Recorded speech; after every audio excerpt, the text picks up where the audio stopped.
Bismillahirrahmanirrahim. Assalamualaikum warahmatullahi wabarakatuh.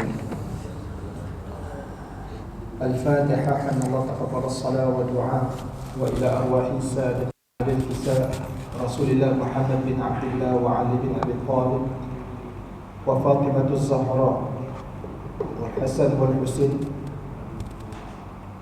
wa ila ashabi Rasulillah sallallahu alaihi wasallam wa ila sahibul kitab asy-syamil Muhammadiyah li Imam Tirmizi wa ila arwahi walidina wa walidikum wa amwatina wa amwatikum wa amwatil muslimin ajma'in anna Allah tawashshahum birrahmah wal maghfirah wa yaskunuhumul jannah wa yufarriqu المسلمين واختم لنا ولكم بالحسنى وهو رض عنا في خير لطف وعافية وإلى حضرة النبي محمد صلى الله عليه وسلم.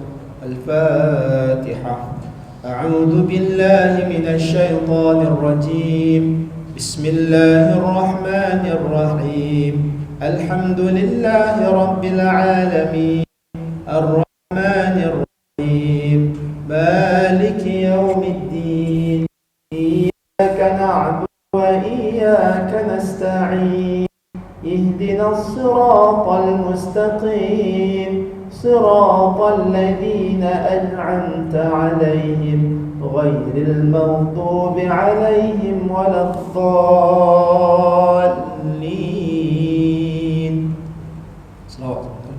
اللهم صل على سيدنا محمد وعلى آله وصحبه وسلم.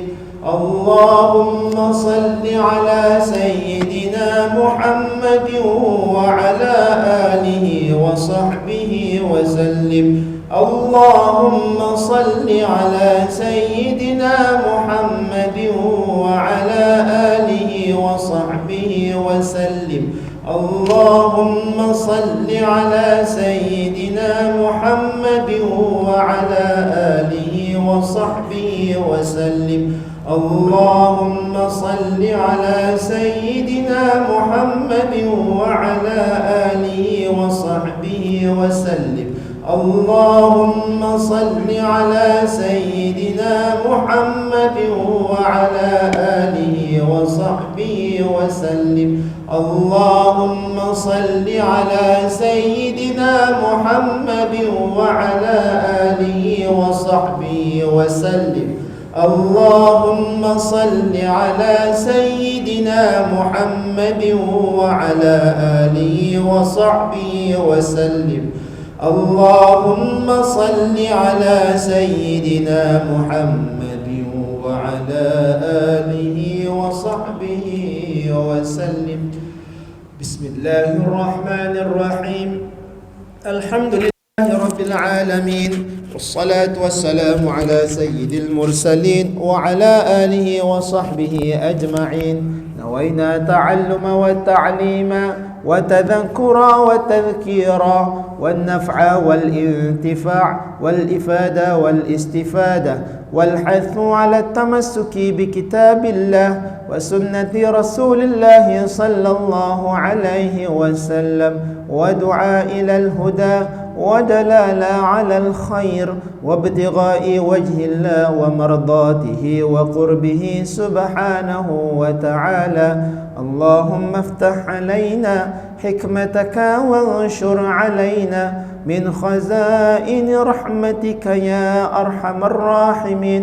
رب اشرح لي صدري ويسر لي أمري واحلل عقدة من لساني يفقه قولي والحمد لله رب العالمين. الحمد لله والصلاة والسلام على رسول الله وعلى آله وصحبه أجمعين. اللهم صل وسلم على سيدنا محمد مفتاح باب رحمة الله عدد ما في علم الله صلاة وسلاما دائمين بدوام ملك الله وعلى آله وصحبه ومن تبعه له. Yang berusaha Dr. Nasir Bakri, pengurusi surah Ar-Radah, Tuan kuasa, tuan-tuan, puan-puan, hadirin hadirat yang dirahmati Allah. Alhamdulillah, syukur kepada Allah Subhanahu wa taala terafakkan atas nikmat kurnia iman dan Islam kepada kita, dapat kita berada sekali lagi di rumah Allah pada subuh Ahad yang mulia ini. Setelah kita mendirikan salat fardu subuh secara berjemaah, mudah-mudahan Allah menerima amal ibadah yang kita lakukan, insya-Allah, dan kita manfaatkan masa di antara lepas subuh hingga syuruk dengan perkara yang dituntut dalam Islam, sama ada kita beribadah, sama ada kita mengisi masa dengan zikir dan juga majlis ilmu. Mudah-mudahan beroleh keberkatan daripada waktu ini. Tuan-tuan puan-puan yang dirahmati Allah, kita sambung dalam pada kitab membincangkan tentang perihal peribadi Nabi SAW daripada kitab Asy-Syama'il Muhammadiyah, karangan ataupun himpunan daripada Imam Tirmizi rahimahullahu taala alaihi. Minggu lepas saya tangguh kelas, tuan-tuan. Saya guru saya daripada Yaman tu, Habib Ahmad bin Husin Al-Aidid. Dia memang guru kita daripada sepenuhnya. Dia daripada Yaman tu, dekat Hami, dekat pinggir pantai tempatnya, daripada cawangan Dar Mustafa. Jadi saya duduk di sana 8 bulan dan memang 24 jam dengan dia lah, dengan Habib Ahmad ni. Kami pelajar Malaysia tak ramai, 3 orang je. Lain tu semua Arab Badui. Ada dalam 15 orang lah. Jadi dia kenal kita. Dia kenal. Walaupun dah 20 tahun, kalau dia datang ke Melaka ni, dia tanya, when zero, dia kata. Zero dia. Jadi murid-murid yang baru 5-6 tahun yang lalu ni, yang baru-baru ni dia orang tak kenal. Dia kata, siapa Zero ni? Jadi kawan-kawan saya yang lama tu, 2 orang tu kan, ada dia menyorok tu. Jadi bila dia datang tu, kita rasa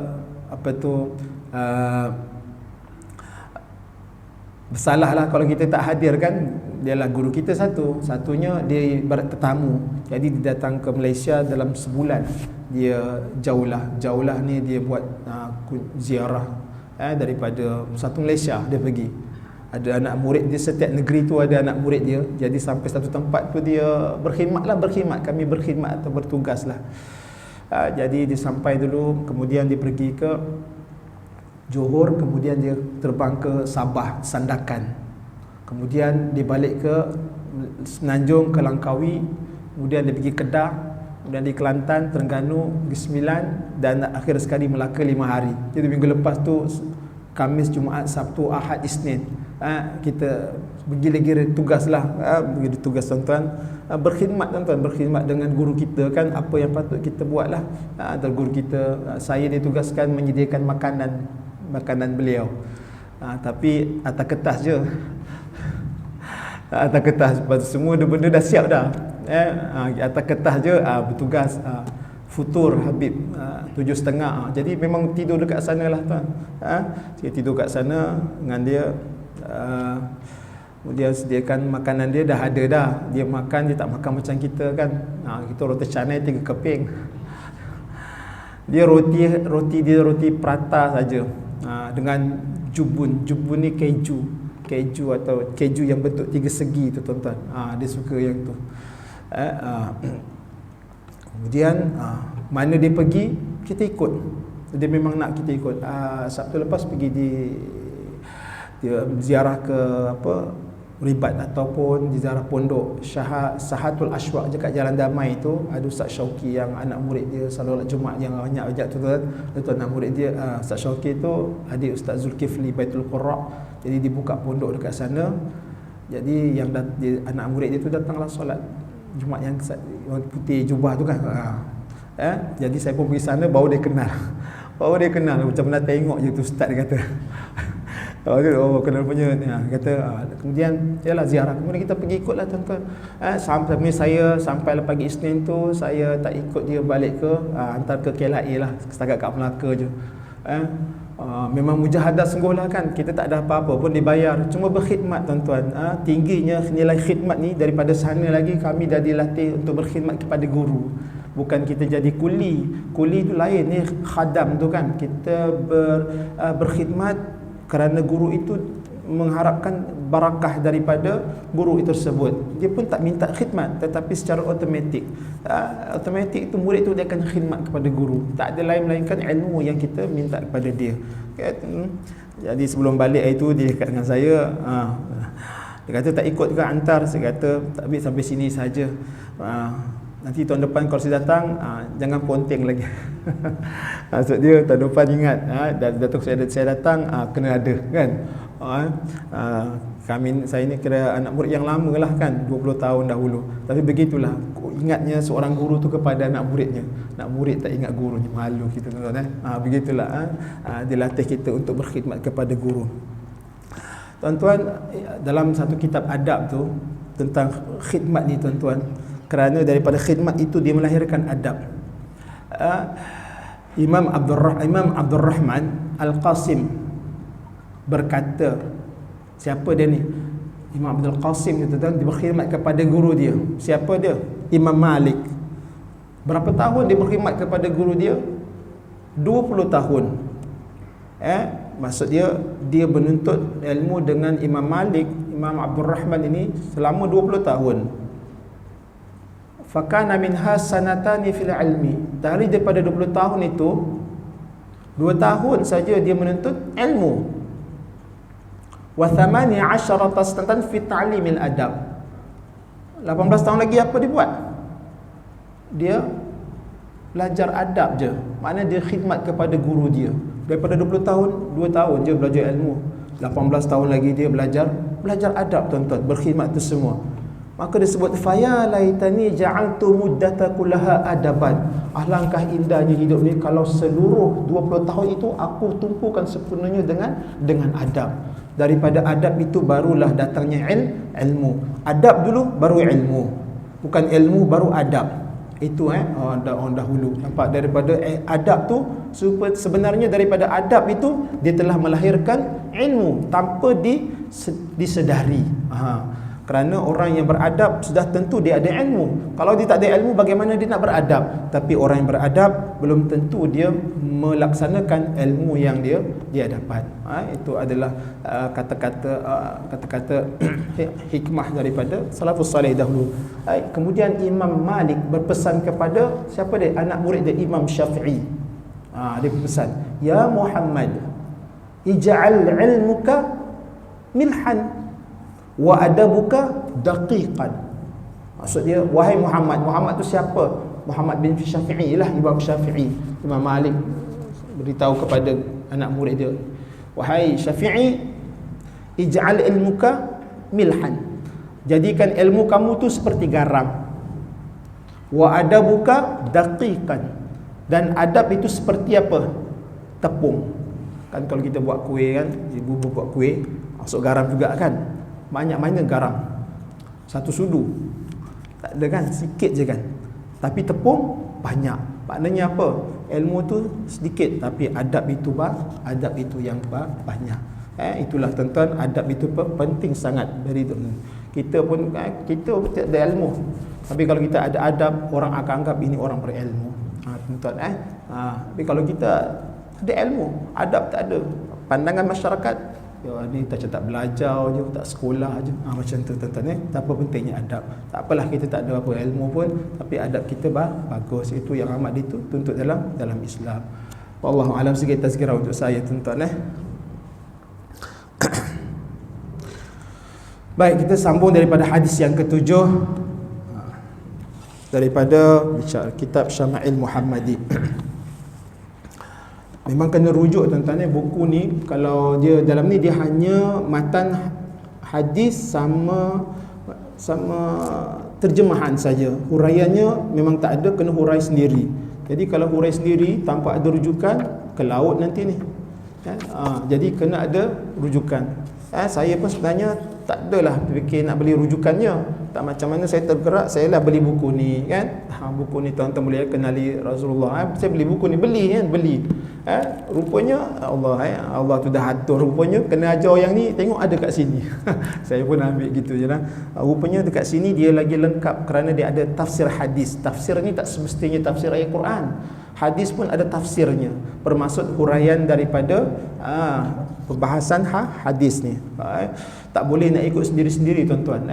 Bila dibicarakan tentang sifat, tentang ni, tak boleh, mesti rujuk. Tak boleh ikut suka cakap dia kan, ni Nabi begini tidak. Dia kena macam mana nak tengok bagaimana mereka mensyarahkan, bagaimana mereka membicarakan tentang sifat-sifat Nabi tu.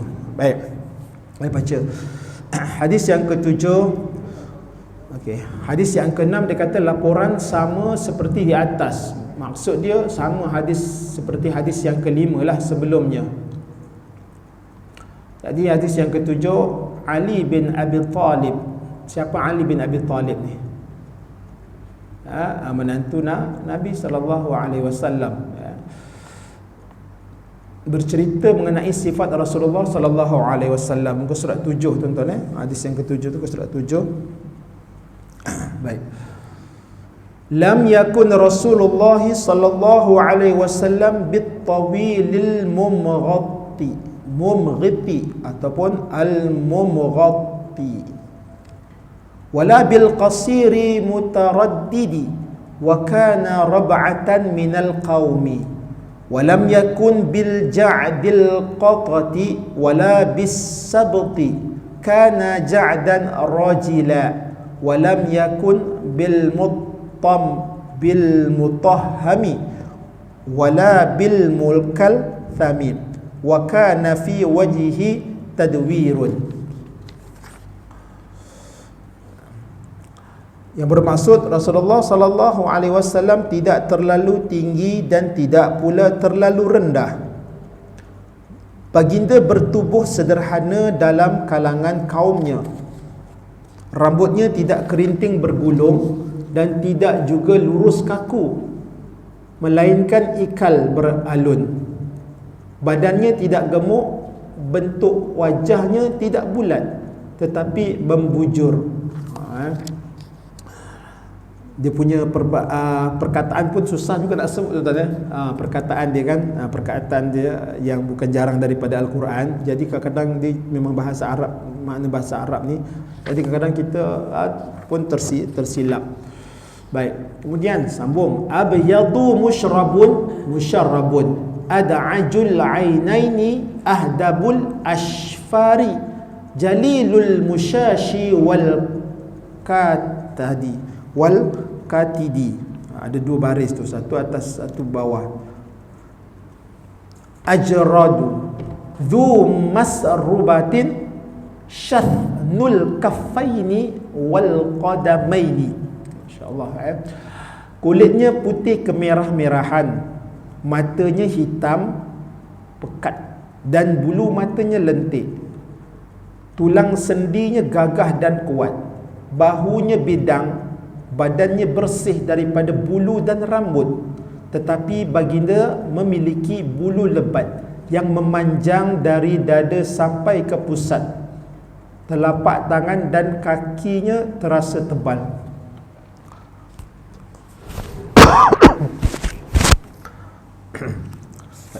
Baca je semua.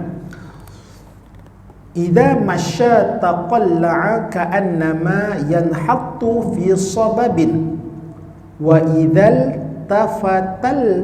tafata ma'an baina katifaihi khatamun nubuwah wa huwa khatamun nabiyyina ajwadun nasi sadra wa asdaqun nasi lahja wa alyanuhum arikah wa akramuhum ishratan man ra'ahu badihatan habahu wa man khalatahu ma'rifatan ahabbahu yaqulu na'ituhu lam ara qablahu wala ba'dahu mithlahu sallallahu alaihi wasallam. Apabila Rasulullah sallallahu alaihi wasallam berjalan, pergerakannya kelihatan tegap, iaitu kakinya diangkat dengan kekuatan seolah-olah baginda sedang turun di lereng yang curam. Apabila baginda berpaling, kedua-dua bahunya berpaling serentak, iaitu seluruh badannya turut berpaling.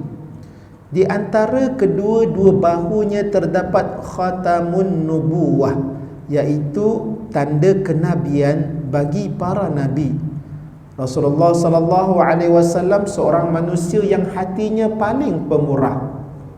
Rasulullah sallallahu alaihi wasallam paling berlapang dada, tidak pernah berkeluh kesah atas sikap penyiksaan oleh kaumnya.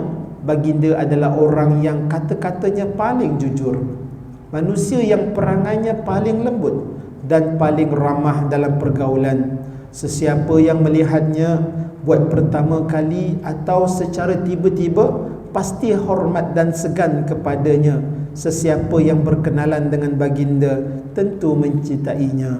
Yang kelima itu apa? Orang yang bertemu dengan Rasulullah sallallahu alaihi wasallam sebelum mengenalinya pasti akan hormat dan segan, dan apabila dia sudah bergaul dan mengenali baginda, maka terbuktilah keindahan akhlak Rasulullah sallallahu alaihi wasallam sehingga dia sangat mencintai baginda.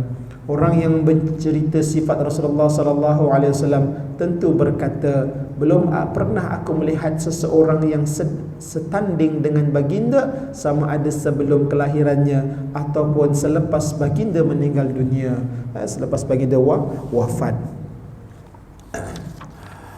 Allahu Akbar. Kalau pelukis tahu ni gambaran ni memang dilukis macam mana ni, segala bentuk, segala ciri-ciri baginda sallallahu ni dia gambarkan. Kalau seorang pelukis yang mahir dia baca ni, dia seolah-olah boleh membayangkan bentuk. Ya tuan-tuan, begitu, secara detail sifat yang mereka sahabat Nabi yang melihat detail, sampai bulu semua dia, sampai semua digambarkan dalam hadis ini. Masya-Allah tuan-tuan. Baik, tafsiran hadis daripada hadis ni agak panjang sampai dibagikan kepada 3. Sebenarnya dia satu ni, dia satu, tapi bila satu tu dia panjang sangat, maka dibagi kepada 3 bahagian. Baik, kita tengok kepada tafsiran hadis.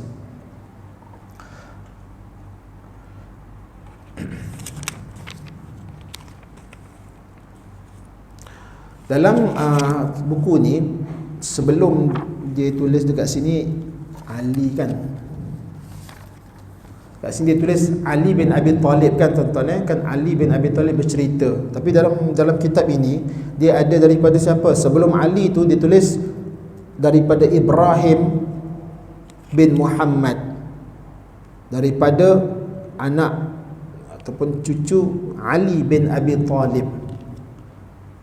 Ibrahim bin Muhammad merupakan salah seorang daripada anak cucu Sayyidina Ali.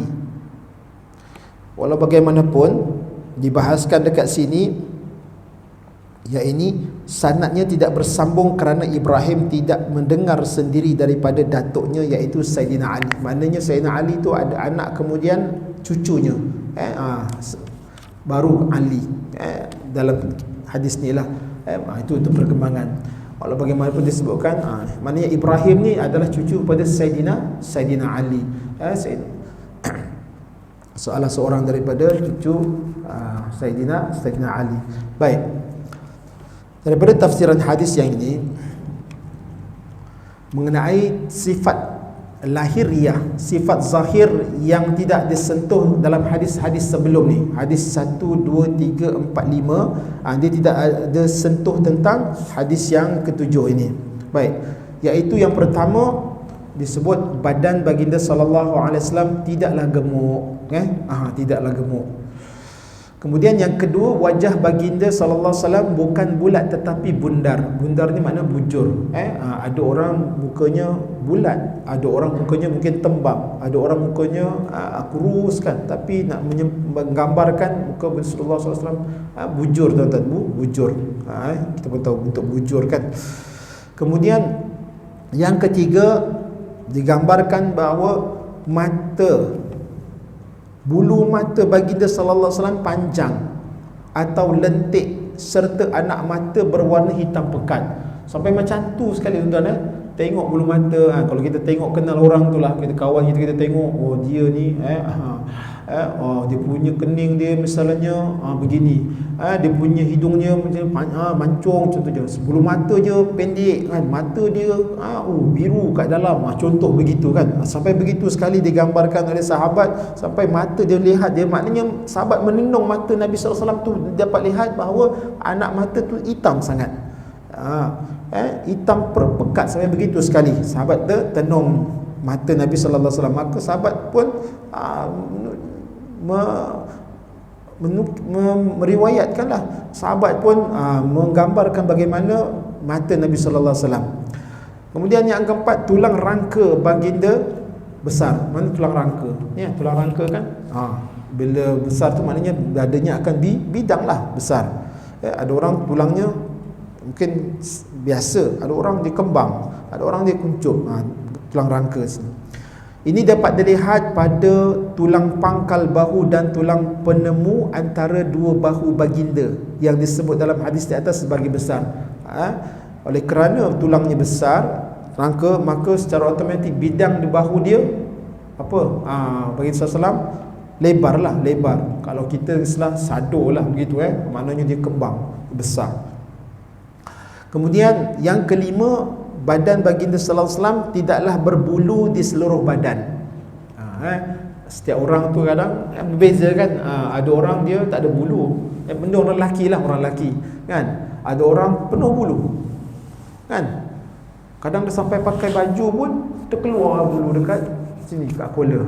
Ada dia kan. Itu masing-masing. Walaupun boleh cukur, tapi dia akan macam sedia kala balik. Ada orang sedikit je dekat dada dia. Maka Nabi SAW tak adalah penuh bulu pada baginda, cuma di bahagian tertentu sahaja antara bulu halus yang memanjang dari dada sampai ke pusat. Maknanya daripada dada dia, baginda ada bulu halus sampai dekat pusat. Maknanya lalu kat perut sampai ke pusat lah. Begitu bulu-bulu halus. Kita boleh cek lah masing-masing punya bulu sekat mana. Ada tak? Ada orang sikit je kan, ada orang banyak masing-masing tuan-tuan Allah kurniakan ya. Jangan pula kau ada bulu tak kat dada kau, kalau tak ada bulu itu tak sador tu. Jangan pula macam tu kan. Kita pun mana takkan nak tunjuk kat orang pula. Ada dalam surat khabar dulu saya baca kan, orang perempuan bila dia macam mana hormon perempuan ni dia terberhenti tuan-tuan kan. Orang perempuan dia sifat dia perempuan, tapi bila hormon ada satu hormon perempuan tu dia terberhenti, dia jadi seperti lelaki. Badannya perempuan tapi dia tumbuh bulu-bulu yang tak ada pada perempuan, dia tumbuh seperti lelaki. Jadi kalau lelaki bulu contohnya bukan bulu dekat situ je, ni janggut ni sekira bulu lah semua kan. Jadi dia tumbuh seperti lelaki, dia perempuan fizikal dia, tapi dia tumbuh misai, tumbuh jambang, tumbuh janggut, tumbuh itu berlaku dekat India tu. Ada baca kan, masya-Allah, begitu sekali. Maknanya satu hormon tu untuk orang perempuan, kalau dia tak ada, jadi dia akan jadi seperti lelaki. Walaupun fizikalnya lelaki tapi perempuan, tapi dia jadi bulu-bulu tu sifat seperti lelaki. Kacau pula tu tuan-tuan. Orang perempuan lepas tu ada misai, ada jambang pula tu. Kacau tu. Baik. Kemudian yang ke-6, tapak tangan dan kaki terasa tebal. Sebab Allah jadikan kulit tapak tangan kita tuan-tuan dengan tapak kaki ni memang tebal daripada kulit lain kan. Padahal kulit juga, tapi pada kulit tapak tangan tapak kita tebal tuan-tuan. Tempat lain tak tebal. Subhanallah. Ada hikmah kenapa Allah jadikan dia tebal kan. Kalau kita belajar sains pun kan, dia boleh tempat yang tak paling nak guna. Kalau dia jadi kulit atas seperti kulit bawah ni, sama je, memang mungkin cepat luka lah, pegang sesuatu ataupun kena pijak asyik luka je tapak kaki tu kan. Sebab kulit ni nipis, tak sesuai. Begitu Allah jadikan berbeza setiap fungsi setiap kulit. Baik. Kemudian yang kedua, daripada tafsiran hadis ni saya ambil daripada sini, berkenaan dengan akhlak baginda dalam pergaulan. Okey. Akhlak baginda dalam pergaulan. Yang pertama, perhatian baginda kepada orang lain. Diceritakan dalam hadis di atas bahawa Rasulullah sallallahu alaihi wasallam apabila berpaling, baginda berpaling dengan seluruh tubuhnya. Kita kalau orang panggil, kita paling mana? Muka je kan? Contoh Ajusin, ya Ustaz. Macam tu kan. Tapi Nabi sallallahu alaihi wasallam ya Muhammad, satu badan pusing. Lepas ni panggil lagi Husin, ya Ustaz. Tak adalah macam tu kan. Kenapa tuan-tuan? Nabi sallallahu alaihi wasallam kalau dia berpaling, bagi dia tidak berpaling sekadar tengkuk. Dia akan berpaling seluruh badan. Apabila melihat kepada seorang, baginda tidak memaling tengkuknya sahaja atau melihat dengan kerlingan mata. Ya, apa dia? Kan mata. Dia maknanya kepala pun tak toleh, mata je.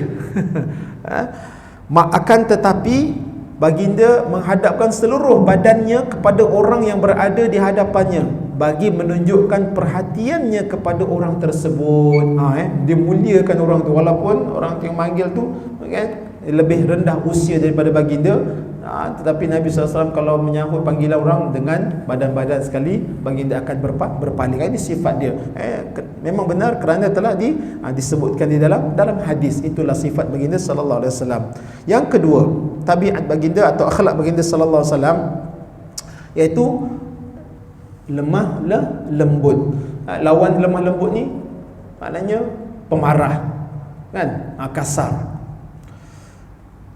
Maksudnya adalah ketika bersama orang lain, baginda sentiasa bersikap tawaduk, yakni rendah diri, bertolak ansur dan penyabar selagi orang yang bersamanya tidak mencabar agama Allah atau mencelanya.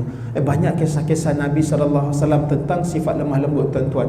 Allah Subhanahu wa taala sebut dalam Quran kan, wasari'u ila maghfiratin min rabbikum wa jannatin 'arduha as-samawati wal ardu 'addat lil muttaqin الذين ينفقون في السراء والضراء والكاظمين الغيظ والعافين عن الناس.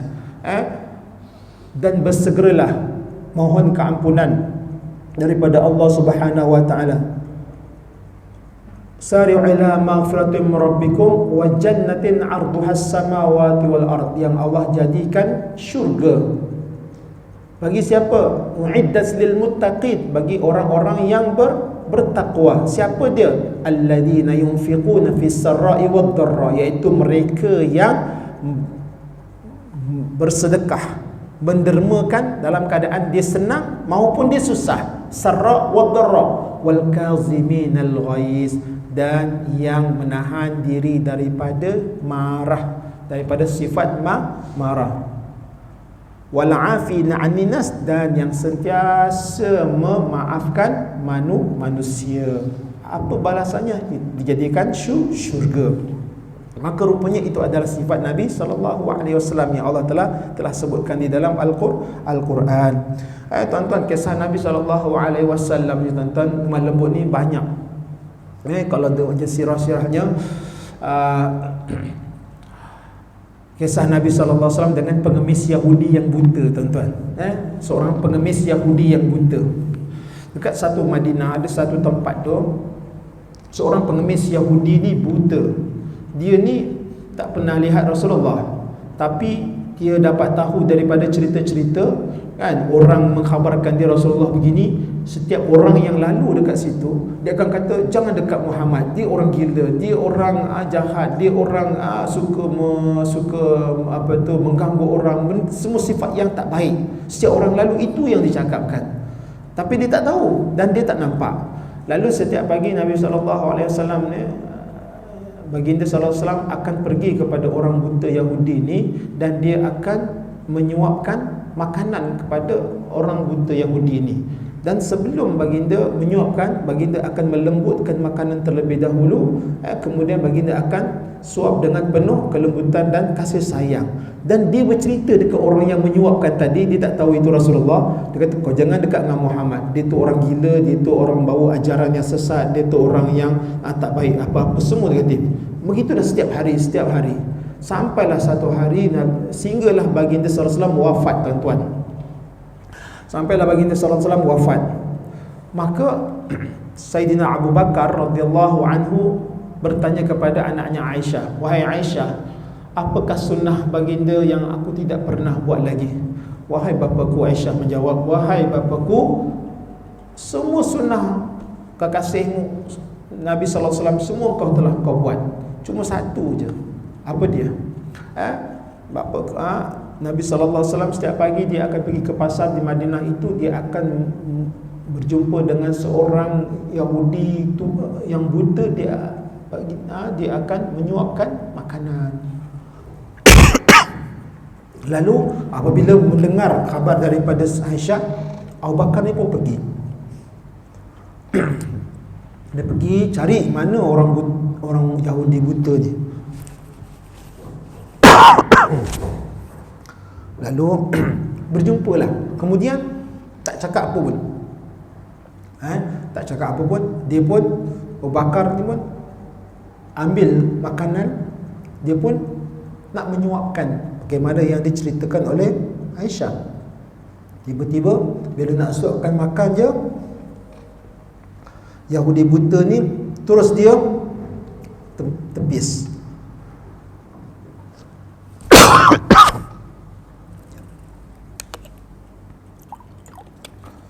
Bismillah.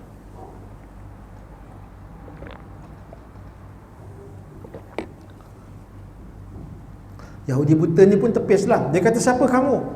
Dia kata, "Akulah orang yang suapkan kamu setiap pagi." Berbohong. Orang yang suapkan aku setiap pagi bukan begini caranya. Orang yang suapkan aku setiap pagi itu, dia akan lembutkan makanan terlebih dahulu sebelum dimasukkan ke mulutku. Kau siapa? Walaupun tak tengok, tapi daripada situ tu, maka menitis air mata Abu Bakar, bahawa Abu Bakar rupanya tak tahu bagaimana Nabi dengan lemah lembut menyuapkan makanan kepada orang lelaki buta itu. Maka Abu Bakar pun jujur dengan kata-katanya. Dia berkata, "Ya, memang benar. Aku bukannya seperti orang yang menyuapkan. Aku adalah sahabat baginda Nabi SAW. Dialah Muhammad." Terus orang Yahudi ni terperanjat, walaupun dia tak pernah tengok, tapi bila diceritakan yang menyuapkan itu adalah orang yang selalu dia ejek, orang yang selalu dia hasut, dia benci, hingga orang lalu semua dia berkata seperti itu. Tapi itulah orang yang menyuapkan, penuh dengan kelembutan, kasih sayang, menyuapkan makanan ke dalam mulut orang Yahudi buta. Akhirnya dengan sebab sifat Nabi SAW tu, orang Yahudi buta itu tadi dekat situ je melafazkan syahadah, masuk Islam. Disebabkan perbuatan kasih sayangnya Nabi SAW, walaupun baginda disakiti, dibenci oleh orang Yahudi tadi, depan-depan oleh orang Yahudi buta, walaupun dia tak tahu, tapi kerana akhlak Nabi SAW, akhirnya orang Yahudi ini masuk Islam, menangis sahabat Nabi SAW. Gitulah tuan-tuan, betapa lemah lembutnya Nabi SAW. Irhamu man fil ard yarhamkum man fis sama. Berbuat baik, berkasih sayanglah kamu pada seluruh makhluk di bumi, nescaya makhluk di langit akan memberi, akan berkasih sayang dengan kamu. Tuan-tuan, kita buat baik kepada orang, nanti Allah akan buat baik kepada kita melalui orang yang di sekeliling kita. Begitu, itu balasan dunia, tuan-tuan. Irhamu man fil ard yarhamkum man fis sama. Nabi kata, buat baik dekat makhluk di dunia, nanti makhluk di langit akan buat baik kepada kamu, tuan-tuan. Baik, yang ketiga, baginda seorang yang peramah dan memiliki hati yang amat pemurah, tuan-tuan.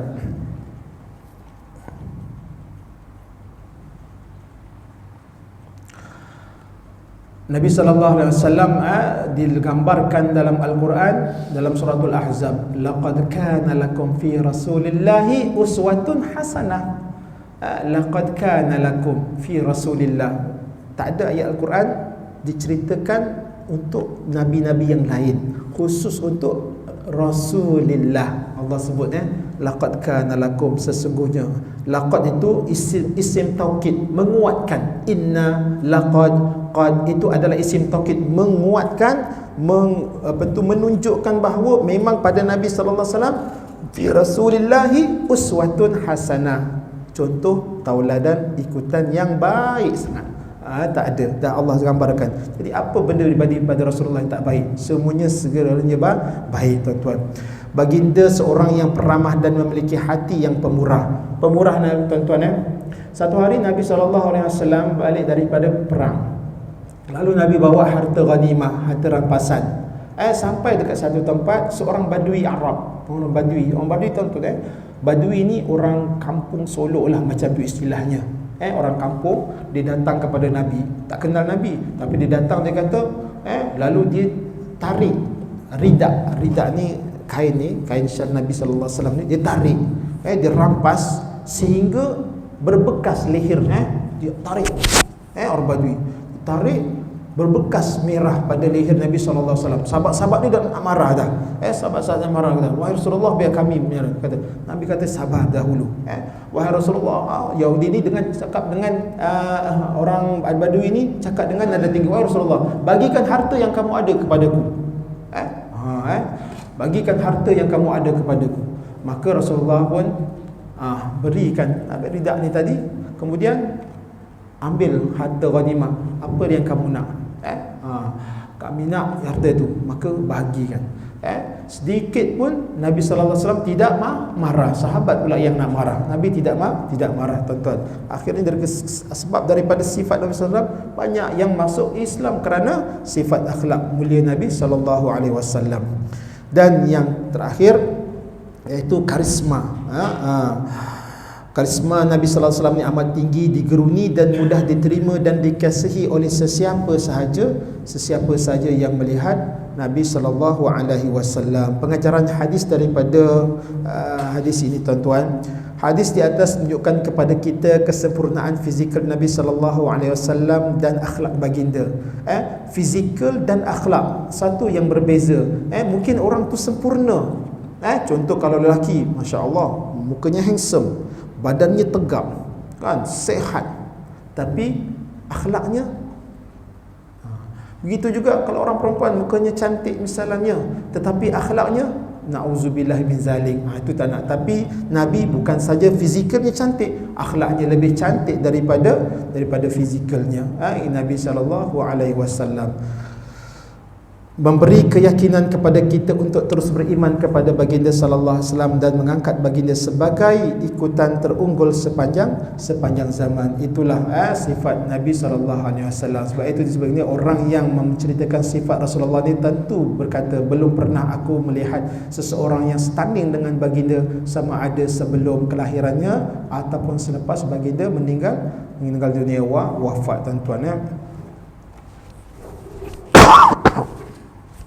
Wafat ni istilah kematian hanya untuk Nabi sallallahu alaihi wasallam. Adapun istilah-istilah lain itu untuk manusia.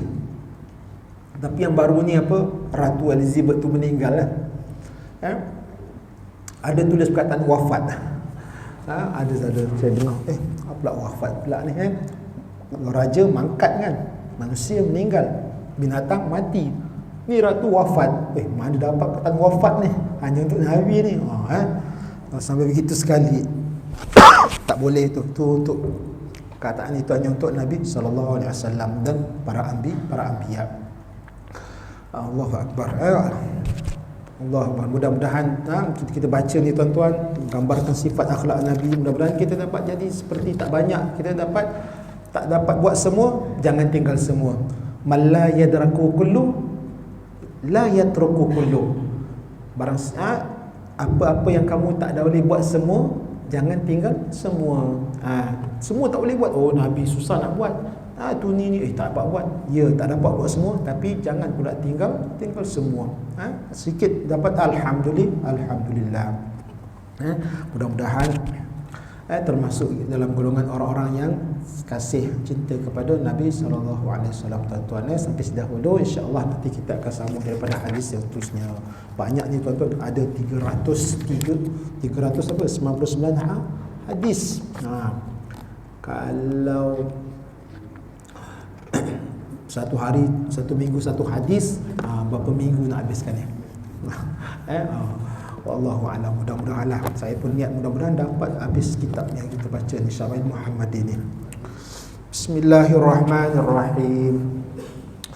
Rabbana anfa'na bima 'allamtana rabbi 'allimna alladhi yanfa'una rabbi faqihna wa faqih ahlana wa qarabatin lana fi dinina ma'a ahli al-qutri untha wa dhakar rabbi waffiqna wa waffiqhum lima tartadi qawlan wa fi'lan karama warzuqil kulla halalan daima wa akhilla atqiya ulama nahza bil khair wa naqwa kulla syarr ربنا أصلح لنا كل الشؤون وأقبل رضا منك العيون واقض عنا ربنا كل الديون قبل أن تأتينا رسل المنون واغفر واستر وأنت أكرم من ستر وصلاة الله تغشى المصطفى من إلى الحق دعانا والوفى بكتاب فيه للناس شفاء وعلى الآل الكرام الشرفاء وعلى مصاب الغرر صلى الله على سيدنا محمد خير خلقه وعلى آله وصحبه أجمعين والحمد لله رب العالمين تقبل الله منكم.